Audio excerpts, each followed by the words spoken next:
Graça e paz aos irmãos. É motivo de alegria estarmos unidos mais um domingo, mais um dia do Senhor para prestarmos culto público a Ele. Todo domingo, irmãos, é sempre bom estar lembrando isso. Deus convoca o seu povo para que a Assembleia Solene a gente adore, a gente louve, a gente fale com Ele, a gente deposite nossa adoração por meio de dízimos e ofertas. E Cristo fala conosco sempre, dominicalmente, por meio da sua palavra. Eu convido os irmãos a abrirem suas Bíblias no primeiro livro de Coríntios, primeira epístola de Paulo aos Coríntios, leremos o capítulo de número 12. Faremos a leitura dos versos 12 a 27. Primeira epístola de Paulo aos Coríntios, capítulo 12, leremos dos versos 12 a 27. À medida que os irmãos encontrarem, vamos fazer a leitura de pé, em reverência à palavra de Deus?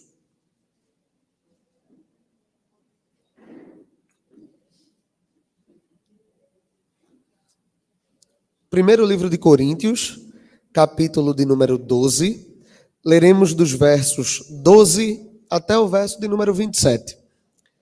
A palavra de Deus diz assim: porque assim como o corpo é um e tem muitos membros, e todos os membros, sendo muitos, constituem um só corpo, assim também com respeito a Cristo. Pois em um só Espírito todos nós fomos batizados, em um corpo, quer judeus, quer gregos, quer escravos, quer livres, e a todos nós nos foi dado de beber de um só Espírito. Porque também o corpo não é um só membro, mas muitos. Se disser ao pé, por que não sou mão? Não sou do corpo, nem por isso deixa de ser do corpo. Se o ouvido disser, porque não sou olho, não sou do corpo, nem por isso deixa de o ser. Se todo o corpo fosse olho, onde estaria o ouvido?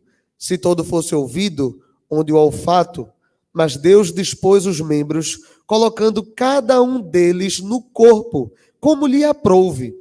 Se todos, porém, fossem um só membro, onde estaria o corpo? O certo é que há muitos membros, mas um só corpo. Não podem os olhos dizer à mão, não precisamos de ti, nem ainda a cabeça aos pés, não preciso de vós.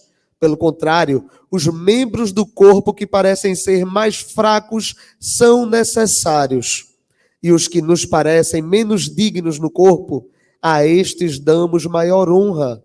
Também os que nós não são decorosos, revestimos de especial honra. Mas os nossos membros nobres não têm necessidade disso. Contudo, Deus coordenou o corpo, concedendo muito mais honra àquilo que menos tinha, para que não haja divisão no corpo.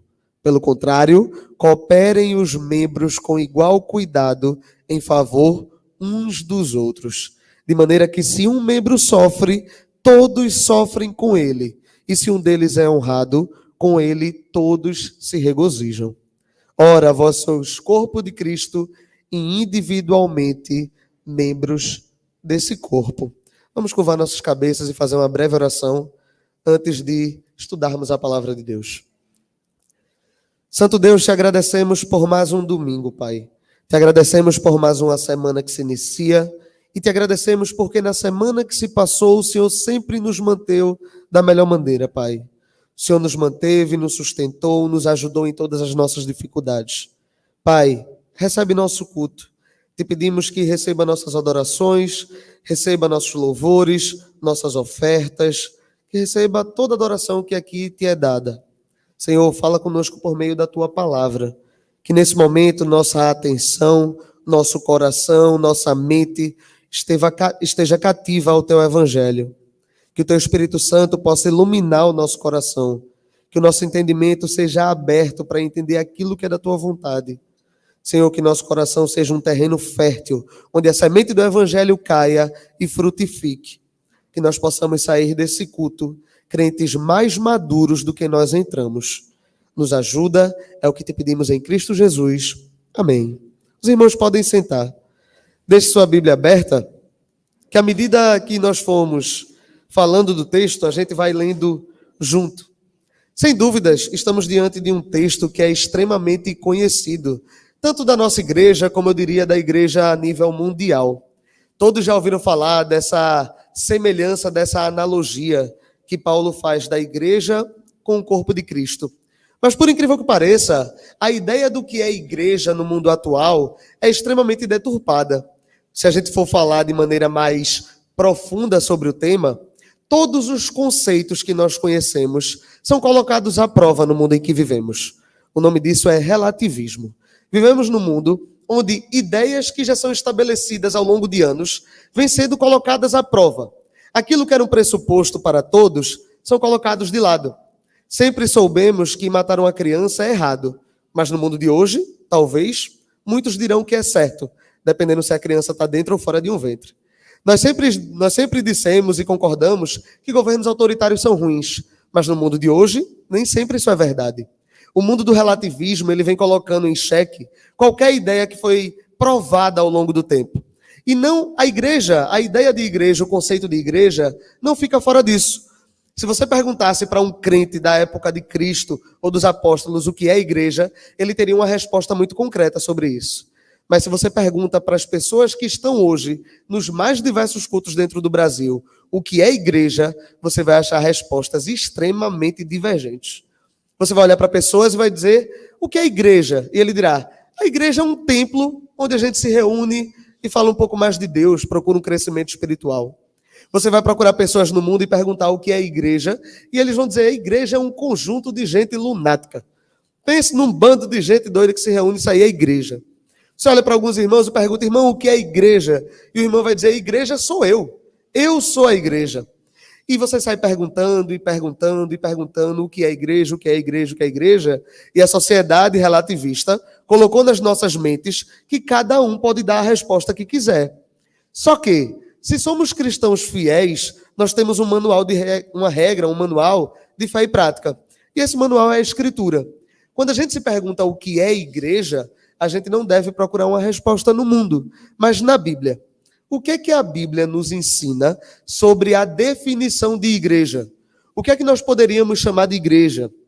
Será que eu, individualmente, sou igreja? Será que os templos e essas edificações onde nos reunimos é uma igreja? Será que se nós estivéssemos reunidos em uma praça, ainda seria igreja? São dúvidas saudáveis e que todos nós devemos ter. Quando a gente olha para a Bíblia, eu acho que uma boa resposta para a igreja é a seguinte: igreja é um conjunto de pecadores com o propósito de viver o Evangelho. Perceba que, quando eu penso em igreja, eu gosto de pensar nessa definição.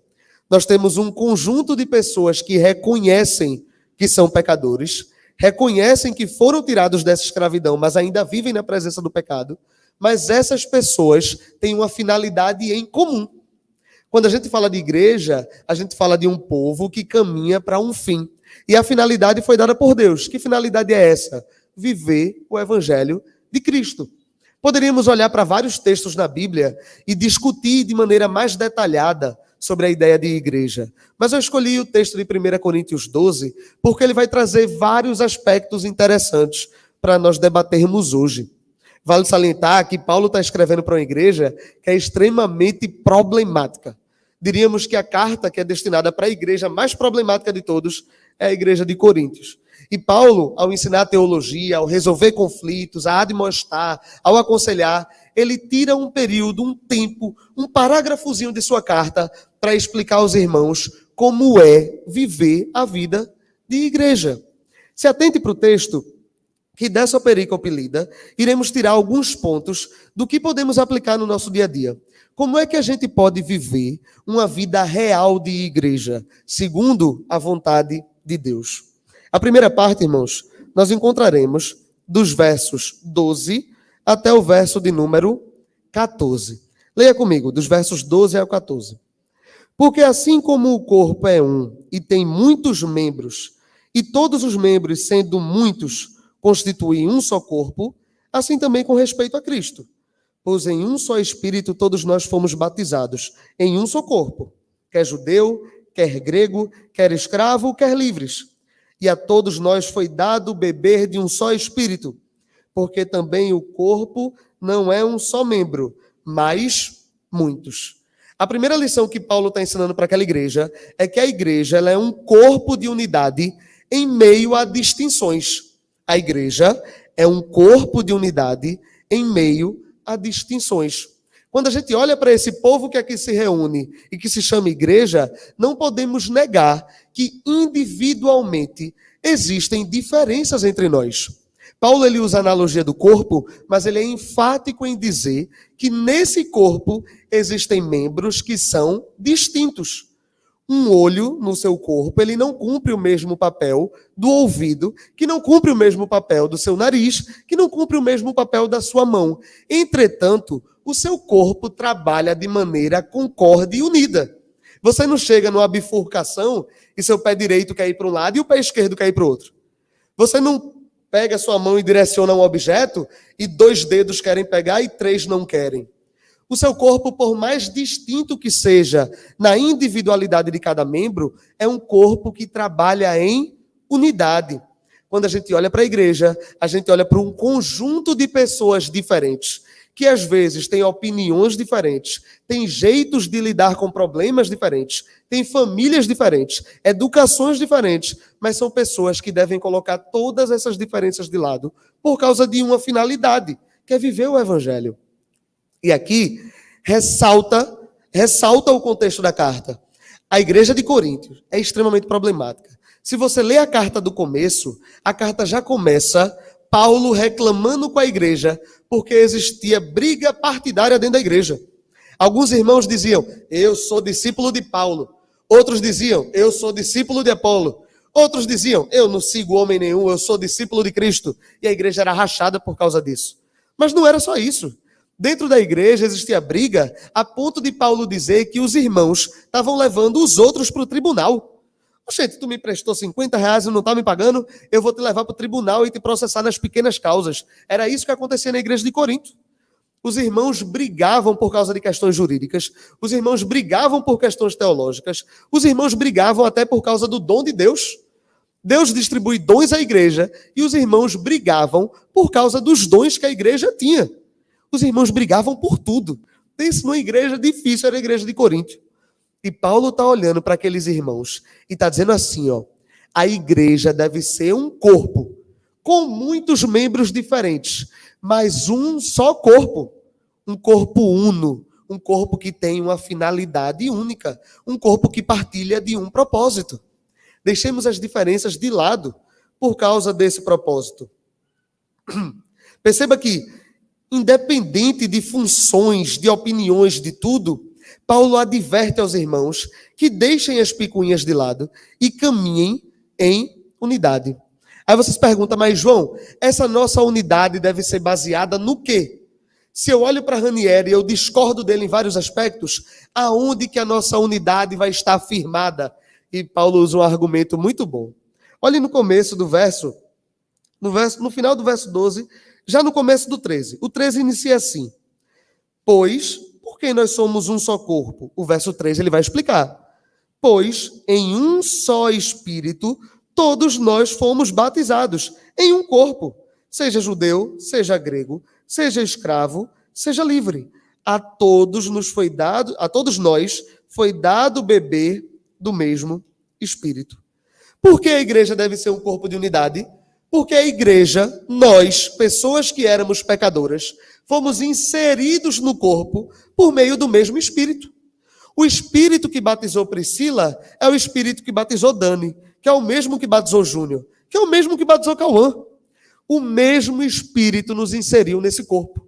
O mesmo Deus nos escolheu para nos enxertar nessa árvore. O mesmo Deus nos escolheu baseado no mesmo motivo, que é a vontade dele. Nenhum de nós está no corpo de Cristo por ter mais mérito que o outro, irmãos.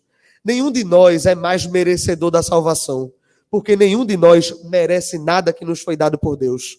Se estamos aqui hoje unidos, adorando a esse Deus, estudando a sua palavra e querendo ter uma vida segundo o seu conselho, é porque o Espírito nos colocou nesse corpo. Foi o Espírito que mexeu no seu coração, iluminou o seu entendimento e preparou o terreno para que a palavra do Evangelho fosse eficaz. Nós somos batizados em um só Espírito. E no Espírito não há discordâncias. No Espírito não há brigas. No Espírito não há picuinhas. No Espírito, no mesmo Espírito, não há maledicência com os nossos irmãos.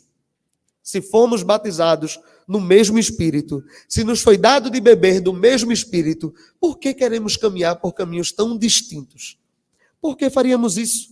É contraproducente fazer esse tipo de coisa. Mas, João, a igreja é muito mais do que só a igreja presbiteriana. Ressurreição.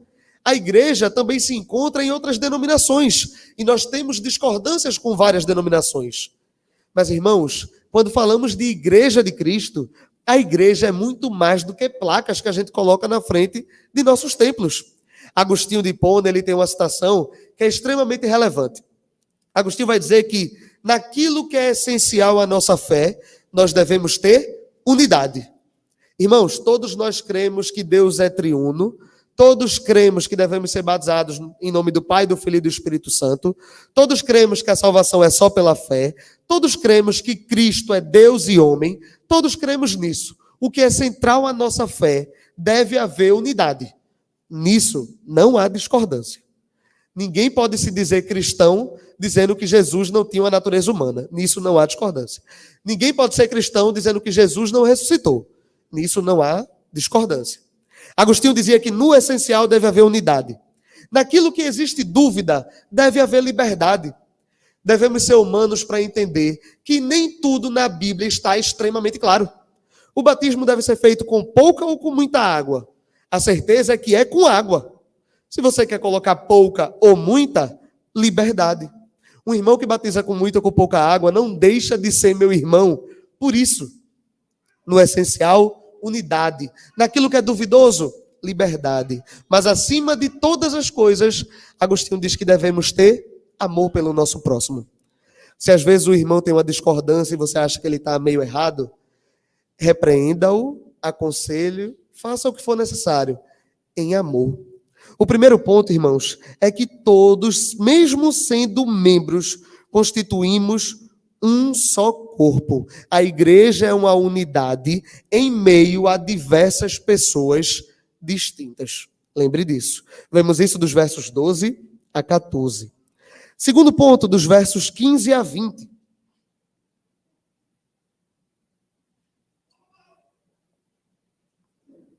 Dos versos de número 15 a 20, nós notamos que cada membro desse corpo é relevante. Cada membro da igreja, ele é essencial. Mas, João, o irmão fulano de tal só aparece aqui uma vez no mês. Devemos conversar com o membro fulano de tal para que a gente entenda quais são os motivos que o tornam tão ausente. Mas aquele irmão é tão relevante quanto os outros que estão aqui dominicalmente. Mas o irmão fulano de tal, ele só vem para a igreja e senta no banco. Eu não vejo ele louvar, eu não vejo ele pregar, eu não vejo na escola dominical. Mas irmão fulano de tal é um membro com tanta relevância dentro do corpo como qualquer outro. Dos versos 15 a 20, Paulo nos mostra que cada membro, até aqueles que parecem mais desvalorizados, eles são extremamente importantes no corpo de Cristo. Vamos ler juntos, versos 15 a 20. Se disser ao pé, porque não sou mão, eu não sou do corpo, nem por isso ele deixa de ser do corpo. Se o ouvido disser, porque não sou olho, eu não sou do corpo, nem por isso ele deixa de ser.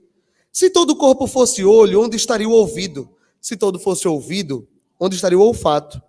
Mas Deus dispôs os membros, colocando cada um deles no corpo, como lhe aprouve.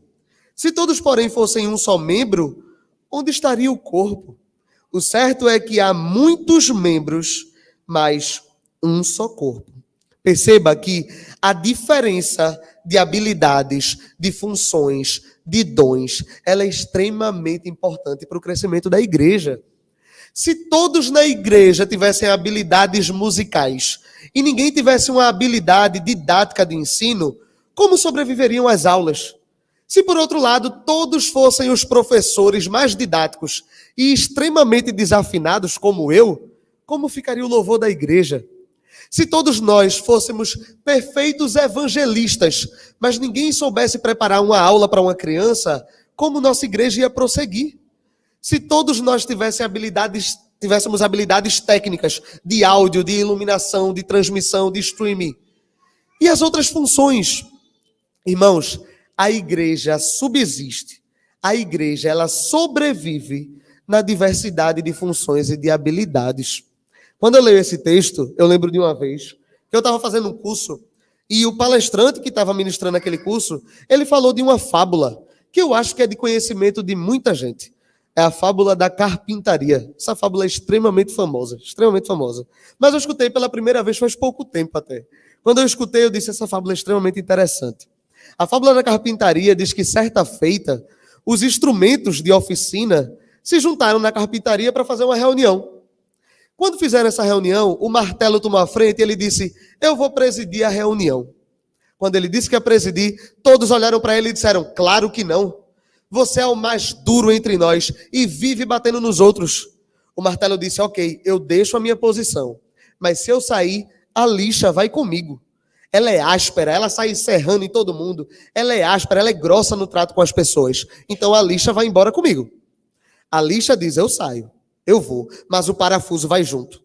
Porque o parafuso ele enrola muito, ele dá muita volta para chegar em algum lugar e ninguém tem paciência para isso. O parafuso olhou e disse, eu vou me embora, mas o metro, a trena, ela vai comigo. Porque ela quer medir todo mundo pela régua dela e ela é insuportável. No final, cada um foi para um lado e a reunião não aconteceu. Passa-se alguns minutos e o carpinteiro entra no seu ambiente de trabalho. Ele pega o martelo, pega a lixa, pega a trena, pega os parafusos, e ele pega um bloco de madeira, e daquele bloco de madeira ele retira um móvel maravilhoso. E o móvel é extremamente valorizado, bonito, lindo, tem alto valor. Quando o carpinteiro sai e os objetos veem a relevância daquela obra, eles começam a perceber que a vida não é só feita das dificuldades que eles tinham. Eles olharam e disseram, beleza, o martelo ele é extremamente duro, mas é preciso de força para fazer alguns trabalhos. A lixa ela é áspera, mas ela é importante para tirar as diferenças na superfície do móvel. Ela é importante para deixar tudo perfeitamente liso. Beleza, o parafuso ele enrola muito, ele arrodeia muito, mas ele é necessário para dar fixação nas peças. A trena, ela mede todo mundo, mas ela é precisa. E a gente necessita dessa precisão. No final, a ideia da fábula é que a gente deve trabalhar com aquilo que são nossas habilidades. E Deus distribuiu dons a cada um de nós, que são extremamente funcionais na igreja. Extremamente. Lembre-se, Deus cobrará desses dons também. Se Ele distribuiu diversidade de membros, Ele cobrará de todos esses membros. Pode ter certeza que cobrará. Nós devemos entender, irmãos, que naquilo que nós olhamos como muito relevante às vezes, a função pastoral ela é relevante mais que todas. A função de um diácono ela é mais relevante. A função de oficial é mais relevante. Cada membro dentro da igreja tem a sua relevância. A gente olha para o corpo humano, e Polly, que é fonoaudióloga, entende disso mais que eu. Me tire uma dúvida, Polly. Os menores ossos do corpo humano são os do ouvido, não é isso? Você nota, os menores, acho que é bigorna, martelo e estribo. Acertei? Meu ensino médio valeu a pena. Ainda lembro. Você pensa, coisas extremamente pequenas no corpo, mas eles são extremamente essenciais. Dentro do teu ouvido, tu tem um fluido e esses ossinhos lá dentro, eles influenciam no teu equilíbrio, por exemplo. Um dedo mindinho do pé, que parece extremamente relevante, ele influencia bastante no equilíbrio para tu andar. Se tu perde um dedo mindinho, a dificuldade de andar é extremamente grande. Você olha para sua mãe e diz, se eu perder um polegar não faz diferença nenhuma. Só que parte do desenvolvimento da gente como humanidade deve-se do fato da gente ter esse polegar para conseguir pegar coisas e fazer as coisas que precisamos. Membros são diferentes, mas todos são relevantes. Todos eles são relevantes. Dos versos 15 a 20, nós vemos isso. É tão interessante que no verso 19, ele fala, se todos fossem um membro só, onde estaria o corpo? Irmãos, não existe congregação só de pastores. Não existe a igreja dos músicos. Não existe a igreja dos jovens. A igreja dos idosos. A igreja das crianças. Um corpo não é feito só de um membro. Se eu pegar 15 mãos, eu não faço um corpo. Se eu pegar 30 olhos, eu não faço um corpo. Se eu pegar 40 pés, eu não faço um corpo. Paulo ele diz que se todos forem iguais, onde está o corpo? Ele termina o verso 20 falando assim, o certo é que há muitos membros, mas há apenas um corpo. Então, dos versos 15 a 20, nós percebemos que cada membro desse corpo, ele é essencial. Dos versos 21 a 27, que é a terceira parte dessa perícope, ele nos ensina que a igreja, essa igreja, onde tem vários membros, com uma finalidade, todos diferentes, mas com um propósito, essa igreja é um ambiente de dependência e de cuidado. Vamos ler juntos?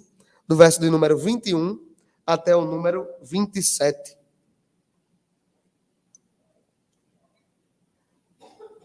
Não podem os olhos dizer à mão, não precisamos de ti, nem ainda a cabeça aos pés, não preciso de vós.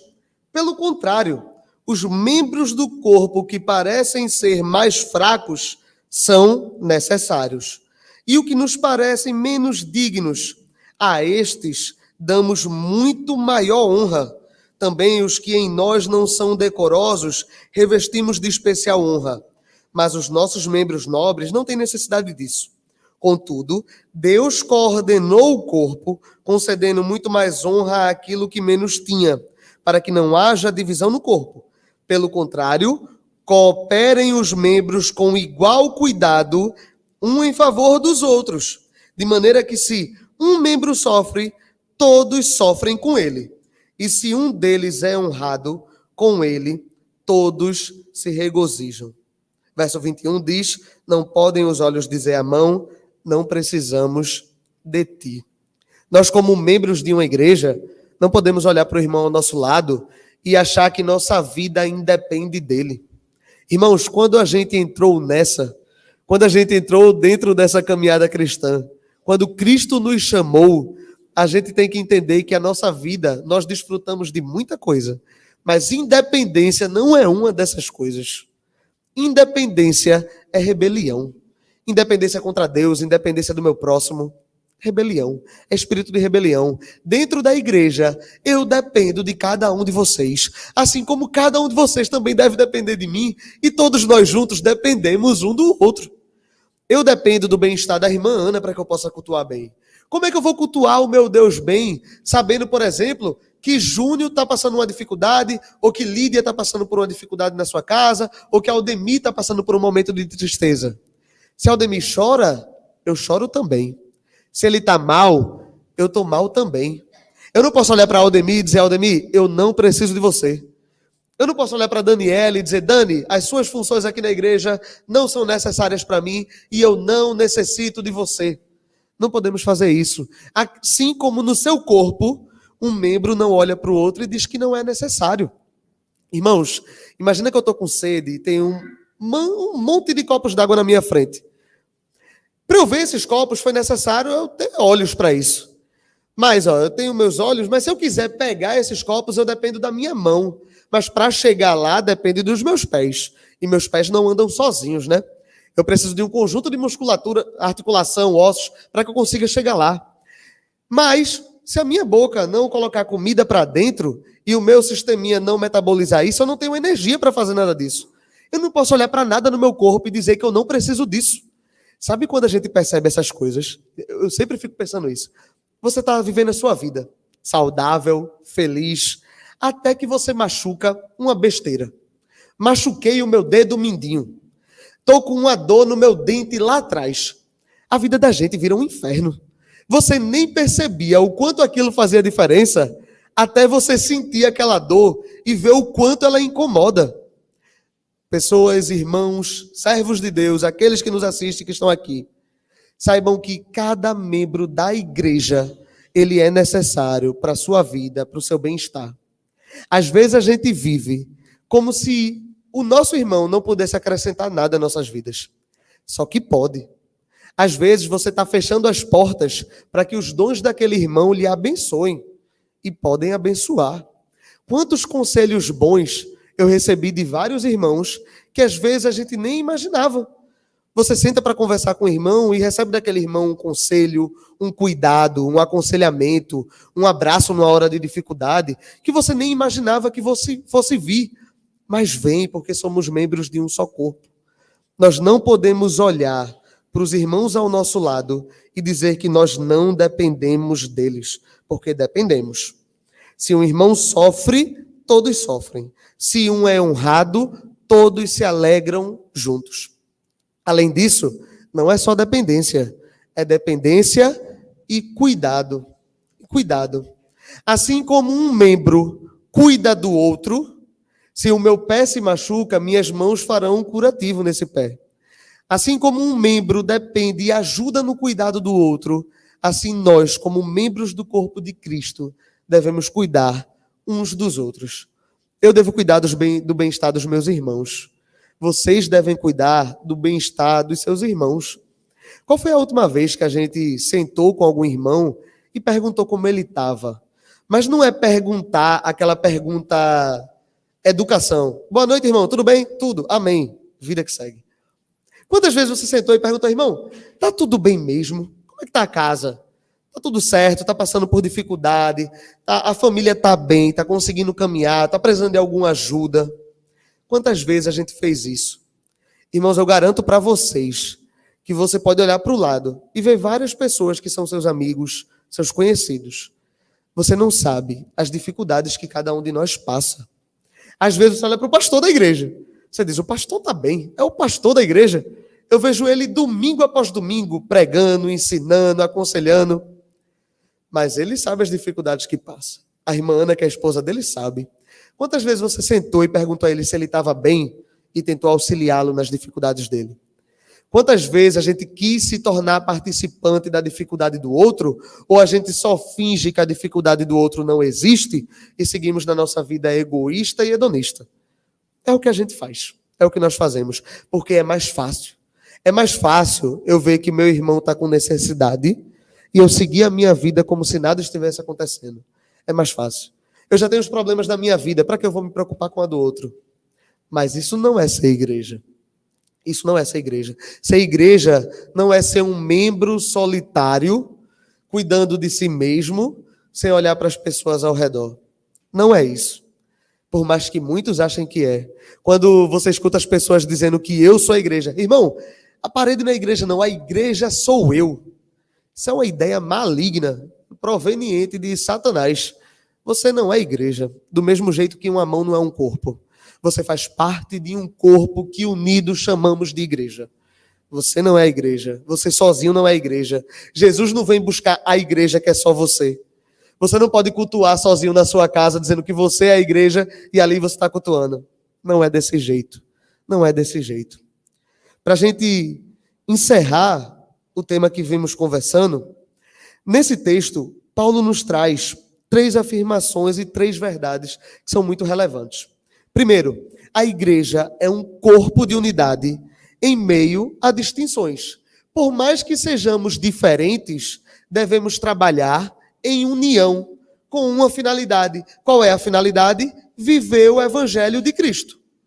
Devemos ter essa finalidade. Se nós não estamos trabalhando com essa finalidade, estamos trabalhando da maneira errada. Cristo nos deixou o seu evangelho e pediu que vivêssemos segundo ele. Não é fácil viver o evangelho de Cristo. Por isso que eu preciso dos irmãos para viver o evangelho. Nós precisamos uns dos outros, porque ninguém vai chegar no final da caminhada sozinho. Não dá para chegar sozinho. Não dá. Precisamos uns dos outros. A igreja é um corpo de unidade em meio às diferenças. A segunda coisa que o texto nos fala é que cada membro desse corpo é extremamente importante. Até aqueles que você acha que é mais fraco, aqueles que são mais ausentes, aqueles que estão mais escondidos, aqueles que não falam muito, aqueles que não aparecem tanto. Aquele membro é extremamente importante. Comece a olhar para os seus irmãos e dar a relevância que ele merece. Lembre que ele é uma pessoa pela qual Cristo entregou a sua vida. Então ele tem extremo valor. Extremo valor. No final, a gente aprende que a igreja ela é um ambiente de dependência e de cuidado. Não somos chamados para uma missão solitária. Não somos chamados para sermos independentes nesse mundo. Somos dependentes em todos os aspectos. Não, mas eu só dependo de Deus. Não, você depende de Deus e você depende dos seus irmãos. A alegria dos seus irmãos é a sua alegria. A tristeza deles é a sua tristeza. Você não só depende, mas você tem uma responsabilidade de ativamente cuidar de cada um deles. Você deve cuidar de cada um dos seus irmãos. Para encerrar, irmãos, eu faço algumas perguntas. Será que nós estamos vivendo uma vida de unidade na igreja? Ou será que nós estamos mais fazendo divisões do que agregando? Como igreja, devemos fazer essa pergunta. A partir de agora, nós devemos agir mediante a palavra de Deus. A palavra é pregada e não tem como você ficar inerte diante da palavra. A palavra diz que devemos viver como unidade e todos somos chamados a fazer uma autoanálise. Será que eu estou vivendo na unidade dos meus irmãos e na comunhão dos santos? Ou será que eu estou vivendo como uma ovelha desgarrada do meu rebanho? Será que estamos fazendo isso? Será que eu estou disseminando a comunhão com os irmãos? Ou eu estou disseminando a discórdia entre os irmãos? Será que quando eu vou conversar com Poli sobre a irmã Cremilda, será que eu estou falando das coisas boas, das habilidades, dos dons, em como a irmã Cremilda acrescenta ao corpo de Cristo? Ou será que eu estou diminuindo a irmã Cremilda para Poli e gerando contenda dentro da igreja? Se nós queremos viver como igreja, nós devemos fazer essa autoanálise. Estamos cultivando união ou nós estamos disseminando discórdia na igreja? A Bíblia diz que Deus detesta a pessoa de quem vem a discórdia. Deus detesta. Deus tem ira sobre a pessoa. Deus odeia a dissensão no meio do seu povo. E ele punirá severamente aqueles que disseminam contendas dentro da igreja. Porque Deus não é um Deus de contendas. Ele é um Deus de unidade. Ele fez um só povo. Aqueles que disseminam fofocas, mentiras, maledicências, essas pessoas são chamadas ao arrependimento. E se não se arrependem, Deus virá sobre elas com suas punições. Devemos estar atentos a isso. Segunda pergunta, será que estamos desvalorizando e diminuindo o nosso irmão por causa de pequenas diferenças? Será que eu estou olhando para os meus irmãos e eu estou diminuindo eles porque eles são diferentes de mim? A gente tem a mania de valorizar as habilidades que nós temos e desmerecer aquelas que nós não temos. Isso é comum, é do ser humano. Nós damos valor àquilo que fazemos e tiramos o valor daquilo que nós não sabemos fazer. Será que a gente está diminuindo o trabalho do nosso irmão na igreja porque é diferente do nosso? Será que por eu ser uma pessoa que trabalha com ensino, porque eu sou professor, eu vou desmerecer alguém que trabalha com outras áreas dentro da igreja? Será que estamos fazendo isso? Deus nos chama a valorizar aqueles que estão ao nosso lado e não a diminuí-los. Irmãos, isso é muito importante e volto a bater na mesma tecla quando se fala de maledicência. Sempre que você for conversar com os irmãos a respeito de um terceiro, se faça uma pergunta. O que eu estou fazendo, o que eu estou falando, melhora a fama do meu irmão ausente ou piora? Se piora, não fale, não fale. Se eu estiver conversando com a irmã Kilza sobre Cauã, eu devo pensar, será que o que eu estou falando de Cauã melhora a imagem dele ou piora? Se o que eu estou falando piora a imagem do meu irmão, é melhor que eu fique calado. É melhor que se fique calado. Quem fala menos, erra menos, já diz o ditado. Se eu tenho algo contra Cauã, que eu fale a Cauã, que eu não fale a irmã Kilza. Se Cauã não se arrepende, que eu converse com os líderes, com o conselho, mas que eu não dissemine a má fama dos meus irmãos, para que eu não diminua-os e nem desvalorize cada um deles. Por último, irmãos, será que nós temos a noção que sozinho nós não somos igreja? Será que nós entendemos que dependemos uns dos outros? Ou será que nós continuaremos vivendo com a máxima mentira do mundo de que a igreja somos nós mesmos? Analise isso. Será que você está vivendo como se a igreja fosse só você? Como se você fosse apenas você, toda a igreja de Cristo? Ou será que você tem total consciência da dependência que existe entre os irmãos? Será que você tem tomado cuidado, tem tido o trato necessário com aquele irmão que carece de atenção e de algumas necessidades? Será que você está tendo noção que você tem uma responsabilidade ativa de cuidado dos seus irmãos? Essa responsabilidade não é só dos pastores, dos presbíteros ou dos diáconos. Claro que eles devem tomar a frente no cuidado e no pastoreio. Entretanto, cada um de nós somos chamados a cuidar uns dos outros? Será que estamos tendo ideia, tendo noção, colocando em prática essa nossa responsabilidade?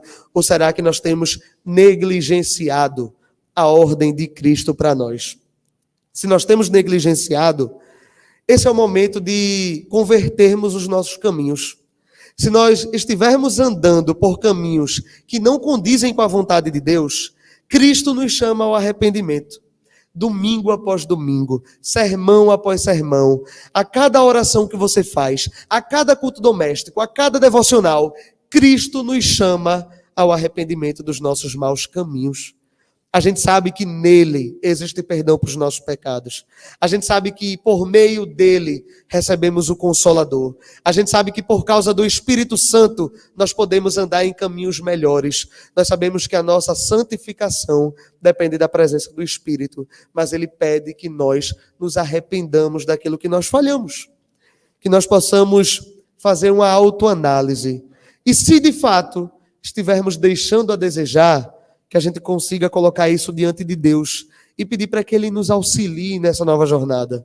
Uma jornada de cuidado, de dependência, de união, de auxílio, de ajuda, de disseminação de boas notícias, de boa fama dos nossos irmãos. Amém? Vamos orar? Santo Deus, te agradecemos pela noite de hoje, Pai. Te agradecemos pela tua palavra, que domingo após domingo nos chama a atenção, Pai. Senhor, diante de ti, nós como igreja, te pedimos perdão por todas as vezes que nós não atentamos para os teus mandamentos, Pai. Senhor, tu exiges de nós um padrão que é extremamente elevado e nós somos falhos em cumpri-lo, Senhor. O mal que nós queremos evitar, nós caímos nele dia após dia. O bem que nós queremos fazer, nós esquecemos, nós falhamos, nós postergamos e nós não fazemos, Pai. Nos ajuda a termos uma vida de unidade. Nos ajuda a olharmos para nossos irmãos e termos ideia que dependemos uns dos outros, Pai. Nos ajuda a cuidarmos melhor dos nossos irmãos, dos nossos amigos, daqueles por qual o Senhor se entregou, Pai. Nos ajuda a viver de maneira mais unida, de maneira mais concorde, para que nós possamos atingir aquilo que tu pede de nós, Pai. Senhor, que nós como igreja possamos deixar de lado nossas diferenças e possamos dar as nossas mãos e seguirmos o mandamento do teu evangelho.